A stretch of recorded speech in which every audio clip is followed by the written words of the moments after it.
And once again, I'd like to welcome you guys to another edition of About the Town. Yeah, the African American News. We're doing a special segment called About the Town. And you know it's Women's History Month. So you know that we couldn't go without this month until we had a historic figure. Next to me, we have the beautiful Kate Murray, who is now The Hempstead Town Supervisor. the first in the history of the town of Hempstead. Am I correct? That's right, Andreas. As a matter of fact, I'm the first in its 359-year history, so I think it's about time. How does it feel to be a historic figure? Well, I have to tell you, Andreas, it's very exciting, not only to sort of have that historical sort of sense about being the first woman, but the job itself. I have to tell you, being Hempstead Town Supervisor is like an adventure a day. And sometimes not even the greatest adventures, but it is each and every day as I go into work, you have to expect the unexpected. And I've been supervisor for 7 weeks. And I have to tell you, between 4 big snowstorms and 2 collapses of buildings, one in Levittown and one at the Sewanaka High School, and we had a little water problem in Levittown that we took care of very quickly over the weekend. You know, different things that you just can't ever anticipate in a day.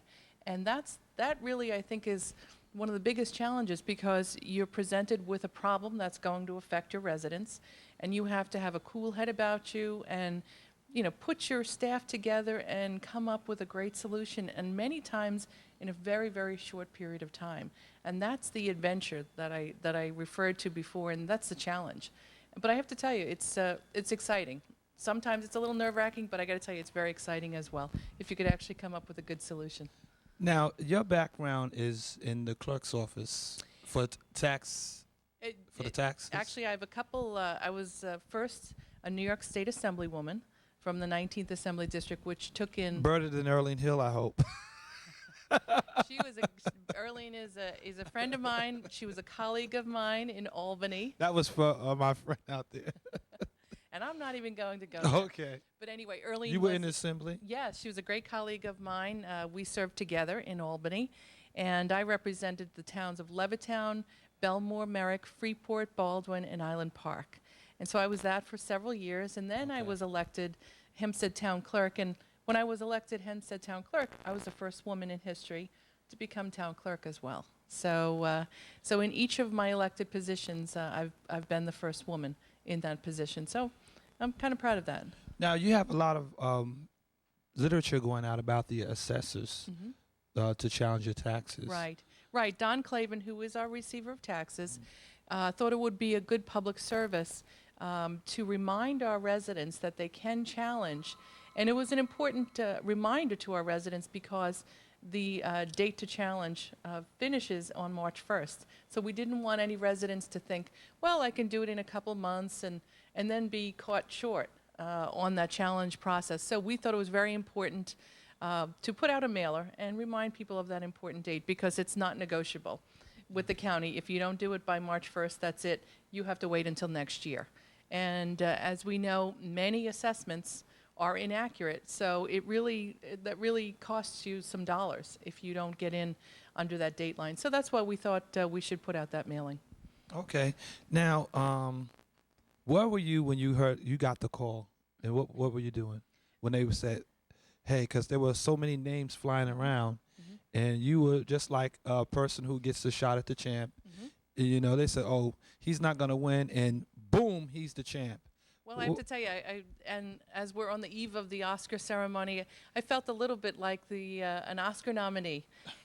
You know, you're in a great group of people who are, I think, very talented. The other names that were being bandied about for potentially to become supervisor. And so I was really kind of proud to be in that group. I thought, well, this is great. I'm nominated, so to speak. And you know, I was pleased to be in that crowd. And then when I got the word that I was going to be the town supervisor, of course, I was absolutely thrilled and delighted. And you know what? I'm gonna say it. I was too, because the names Well, thank you. the names that I was hearing, your name I never heard of your name for that. And I was like, why don't these guys in the Republican Party use wisdom to make their decision? And it looks like wisdom prevailed. Well, there you go. Thank you very much. Um, we've been doing this broadcast for 10 years, you know, and And you've done a great job. thank you, Andreas. thank you. And we've interviewed Mr. Peterson. He was an excellent supervisor. We've interviewed Mr. Gardino. He hadn't had a chance to come into our facility, though. And it seemed oftentimes change is hard when, you know, the councilman seats came in. So there had always been a situation where people felt that the supervisor, the position, was not really giving Roosevelt, you know, the thing that it deserved because the town owns so much property. There's a new initiative to redevelop Roosevelt. Absolutely. And yeah. how do you see that initiative Well, I going? got to tell you, it's a very, very important initiative for me. I think we can do some really great, exciting things in the Roosevelt community. Of course, on Nassau Road, we've already started with the stylized lighting and the brick pavers, things to sort of visually make Nassau Road more attractive Right. to visitors. And we're looking at the Western Beef parking lot. I know everybody in Roosevelt will know about the Western Beef parking lot. We're looking to renovate that parking lot. We also, of course, in Roosevelt, I'm very, very proud of our affordable homes program. We've built 165 beautiful homes, and I just passed one, as a matter of fact, coming here to the studio today, and they're really lovely. And as I said, we've done 165 single-family homes, so people can get in a piece of the American pie and the American dream.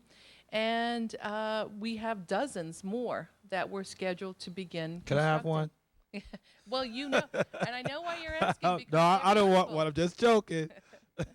But they are nice. The They are. contractor, Amshaw, he really has gotten that down packed. He has, and I got to tell you, I don't blame you. Because to get a 900 mortgage for a house like that, wow. That's right. So I can understand why you want to get into one of those. I do too. I'm renovating my own home, and I got to tell you, the last home I just saw a couple blocks away from here looks a lot more beautiful than my home at this point. And I thought, gee, I'd like to get into one of those homes. But we myself. can't because we're connected. Well, We can't have one of those. but what I'm pleased about is that they're really beautiful homes. They're real assets to the community. And so we're looking forward to building dozens more of those homes and giving more people the opportunity to have a home, to live in a beautiful place, and to increase the quality and really enhance their own community. So I think that's a great, great program. Now, you know the town of Hempstead, all of the vacant lots on Nassau Road, you guys own all of them.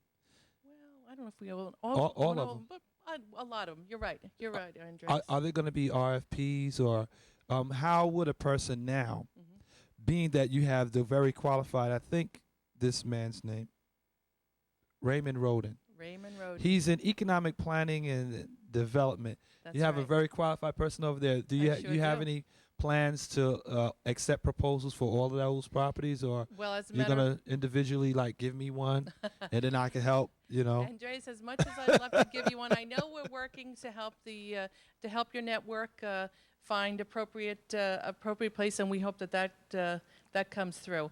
But I got to tell you, there you go. you heard it on the show. But what I got to tell you, 380 Nassau Road, of course, that's the huge building that Wow. everybody hates. Wow. And no one hates it more than I do, I have to tell you. And we are actively looking. We've done a RFP, a request for proposal, and we're hoping that a good business, an appropriate business, makes a bid for the property, because we know that is such an eyesore. It's been an eyesore for so many 15 years. years and counting. Exactly. And I got to tell you, Andreas, there would be nothing that would make me happier than to see that properly developed, put back on the tax rolls, be a great boon for Roosevelt community. I got to tell you, that's a very, very high priority for me. Well, I'm known for saying outrageous things on my show. And I'm going to say No. something that some of the people are going to say, oh, my God, I'm going to say something sexist right now. And when you got named, I said, I know something's going to happen now because sisters don't play that. That's right. Well, So I let's gotta hear it tell for sexism. Did you know the ladies say they want to run the world? And you know what? I think that it's high time that somebody has been given you has been given this seat, because, you know, something is going to happen. I mean, I'm a man. And sometimes we get into our egos, we get into our connections, and I've seen how women in power work. Yeah, it's true. And not that I'm going to say that about men. We like men as well. I'm sticking up for us, but I gotta say we tend to mess up a bit because we got our Well, egos involved. well, I don't know about that, but I'll be kinder to the other sex. But I got to tell you, I know what women do, and I know I've done it as an assemblywoman, as town clerk, and now as supervisor. I'm certainly not going to change. I think to have a collaborative effort, to have a team dynamic. I love to get great ideas, to get great creative ideas, and we have them from Ray Roden, my Commissioner of Economic and Planning Development. He does great things all the time. And I have so many other commissioners that really come up with some creative, out-of-the-box ideas. And they'll say, Right. Kate, now this may be a little nutty or a little crazy or a little unique, but what do you think? And I have to tell you, I have no pride of authorship. If there's a great idea out there, let's go with it. I don't care that it didn't come from me or didn't come from someone else. If it's a good idea, let's try to explore it. And I try to take that team approach as supervisor as well. I always have, and hopefully I always will. Well, like I said, I mean, I've been in a number of places filming number of things, and I can frankly say from my experience, a lot of times it took a aggressive role, and everybody will follow a person who pushes. Right. So I mean, it's Absolutely. about leadership, and I tell people all the time, in Africa, they had Zulu warriors, generals Absolutely. who were women. That's And I mean, I think if somebody, whoever can get the job done, put them in there. And I'll give you an example. One day, the burglar alarm went off at the studio, and it calls the police. So I came, I sat outside, I waited for the police to come, and it was a attractive female officer. And then she got out of the car, and she said, "Well, did you go in yet?" And I walked and I went behind her, and I said, "I was waiting for you." smart man. So I would say the same thing to you. I was waiting for you. I mean, you have a lot of energy, and I mean, I know that our programming and our broadcasts started because we felt our community was not getting its fair share. And I know Mr. Swazi has an initiative in Roosevelt.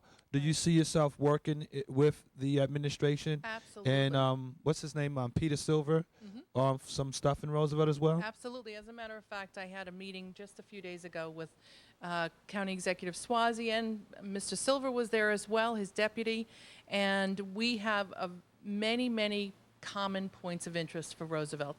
Of course, as you know, last year, in 2002, we had the visioning process, and that was a collaborative effort between the county and the town of Hempstead. We got together with Sustainable Long Island, a great charitable group that was helping in the process of letting the Roosevelt community residents speak their minds, tell us what they want in their community, what they see in their community. And so the town of Hempstead and the county have been equal partners in that whole process, and it will absolutely continue. As I say, we just had a meeting a few days ago, and we really didn't disagree on one point with regard to Roosevelt at all, because we have a common vision, and we have a common goal that we want to make this community as beautiful as we can and as productive as we can. So there's no issues of difference between the county executive and myself, and I look forward to working with them. Well, you heard it first. Now, here's some hard questions that I have to ask you. Very hard. Where'd you go to school? That's really hard. Well, I went to the public schools, kindergarten through 12, right in Levittown, where I grew up and where I L still Town. live. It's called L Town now. L-Town. I have to tell There her. you It's go. called the kids when they come from Levittown. It's L Town. All right. Well, I was born and raised in L-Town. All right, they're gonna love that when they see that. And then I went to Boston College Okay. in Boston, and then I went to Suffolk University Law School in Boston as well. So I'm an attorney, in addition to being Hempstead Town Supervisor. Okay, now another tough question we asked: who were some of your role models when you were coming up? You know, I was just asked that question. I try to get into as many schools as I can. I think it's great to reach out to our youth. I was actually at 2 schools today before we're filming this show. And a little girl asked me that very question today. And she asked me who my role model was. And I'll tell you what I told her. My mother. Growing up, Say that again to the camera, to the my kids. mother. All right. She'd be very embarrassed when I tell her every time I say that to audiences, and she gets embarrassed every time I tell her. But I have to tell you, I'm one of 7 kids. I'm number 6 out of 7, and my mother worked very hard raising us. And it was after my youngest sister, the baby of the family, when she turned around 12 years old, my mother went to college for the first time. And she put herself through Nassau Community College, and then she went to Columbia University in the city, and it was all after raising 7 children.